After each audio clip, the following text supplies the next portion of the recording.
Hello வீஃபர்ஸ், நான் க்ளோட லக்ஷ்மி. நீங்கள் பார்த்துருக்கிறது 0 லக்ஷ்மி. சில இடங்களில் நம்மளால் இது செய்ய முடியலனாலும் நம்மளையாட்டு யாராச்சும் ஒருத்தர் வந்து அதை செஞ்சுட்டு இருக்கும்போது நமக்கு ஒரு சந்தோஷம் ஏற்படும். அந்த ஒரு விஷயம் தான் லக்ஷ்மி பிரியாவை ஒவ்வொரு இடங்களையும் பார்க்கும்போது ஒவ்வொரு லேடிஸ்க்குமே இது தோன்ற விஷயம். கரெக்டு தானே?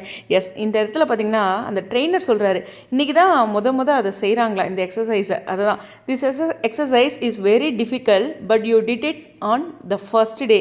கங்க்ராச்சுலேஷன்ஸ் மேடம் அப்படின்ட்டு. அதாவது ஃபஸ்ட்டு டேவே அவ்வளோ பர்ஃபெக்ஷனாக அப்படின்ட்டு இவர் வந்து ஒரு பெரிய ப்ராசஸாக அதை செஞ்சுருப்பார். 1 2 3 4 5 அப்படி கீழே கால் வைக்கணும், மேலே வைக்கணும், அப்படி திருப்புறாங்க, அப்புறம் இந்த பக்கம் வளையிறாங்க, மறுபடியும் திருப்புறாங்க அப்படின்ட்டு. அப்பா அதை பார்க்கும்போதே டயர்ட் ஆகிடுது அதானே. ஸோ ரொம்ப பியூட்டிஃபுல்லாக வந்து லக்ஷ்மி பிரியா பண்ணியிருப்பாங்க.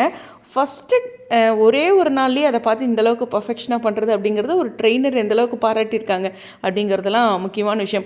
அவங்க ஒரு ரீசெண்டாக அவங்களுடைய ஏதோ ஒரு இடத்துல அவங்க சொன்னாங்க, எனக்கு வந்து இந்த மாதிரி ஒர்க் அவுட்ஸ்லாம் வந்து ரொம்ப பிடிக்கும் அப்படின்ட்டு, ஜிம்மில் இருந்து ரொம்ப டைம் ஸ்பெண்ட் பண்ணுவேன் அப்படின்ட்டு, அதில் ஈடுபாடு அதிகமாக இருக்குது அப்படின்ட்டு. லக்ஷ்மி பிரியா வந்து ஒவ்வொரு விஷயங்கள்லையுமே ஈடுபாடு அதிகமாக இருக்கும். ஒன்றும் இல்லை, அவங்களுக்கு ஒரு வீடியோ வந்து ஆடுக்கு கொடுத்தாங்கன்னா அது அவ்வளோ அழகாக மெனக்கெட்டு சூப்பராக பண்ணியிருப்பாங்க. அதுக்காக மறுபடியும் ஒரு டீம் ஒர்க் பண்ணி சும்மா பேசி அதை விளம்பரம் பண்ணாமல் அதுக்கு டீம் ஒர்க் பண்ணியிருப்பாங்க. அதே மாதிரியே வந்து டான்ஸ்க்குமே முன்னாடி நிறைய வீடியோஸ்லாம் கொடுத்துருந்தாங்க. ஒவ்வொரு விஷயமும் ஏனோ தானோ போஸ்ட் பண்ணால் போதும் அப்படிங்கிற ஒரு விஷயம் இல்லை, ஒவ்வொன்றுக்குமே அவங்க மெனக்கட்டுறாங்க. அது எனக்கு ரொம்ப பிடிச்சது. அவங்கக்கிட்ட சொல்லணுன்னா, நம்ம ஒவ்வொரு கேர்ள்ஸுமே வந்து இந்த மாதிரி ஒரு கேர்ள் வந்து சூப்பராக பண்ணுறதுல ஒரு ப்ரௌடாக ஃபீல் பண்ணுவோம் இல்லையா?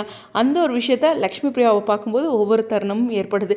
ஸோ இதுதான் அந்த ட்ரெயினரும் சொல்லியிருக்காங்க. ஒரே நாளில் இந்த லெவலுக்கு ஒரு பர்ஃபெக்ஷன் நிச்சயமாக பாராட்டக்கூடிய ஒரு விஷயம். ஸோ இன்றைய நாளில் ஷூட்டிங் இல்லை அப்படிங்கிறது தெரியும். ஏன்னா சுவாமி வந்து ஹைதராபாத் போயிருந்தார். ஸோ அந்த மாதிரிலாம் இவங்களும் இங்கே ஜிம்மில் இருந்திருக்காங்க அப்படிங்கிற ஒரு விஷயம் தான். எனிவேஸ், உங்களுடைய கருத்துக்கள் ஸ்டேடியம்.